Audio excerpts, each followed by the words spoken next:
সদলীয় গোষ্ঠী কোন্দলের অভিযোগ থানা পর্যন্ত যায়। থানায় মামলাও দায়ের করা হয়। চক্রান্তের শিকার প্রাক্তন বিজেপির বুথ সভাপতি। অপপ্রচারের বিরুদ্ধে তিনি থানায় মামলা করেছেন সদলীয় কর্মী সমর্থকদের বিরুদ্ধে।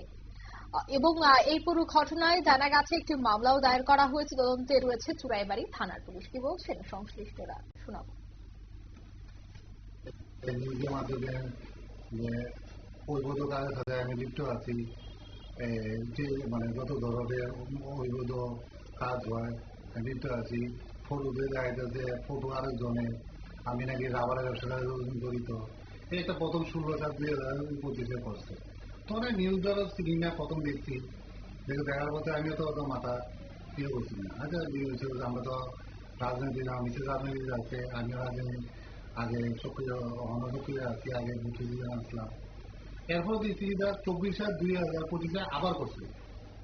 আবার কি করছে টোটালি তখন নিউজটা করছে এই চ্যানেলটা যে JM24 নিউজ আবার করছে যত ধরনের অবৈধ ব্যবসা যে হয়, যা ড্রাগসের সাথে আমি কমিশন লই, এবারে দাদার সাথে আমি কমিশন লই, যত ধরনের কি কি ফুটেজ দিয়ে দেওয়া করছে।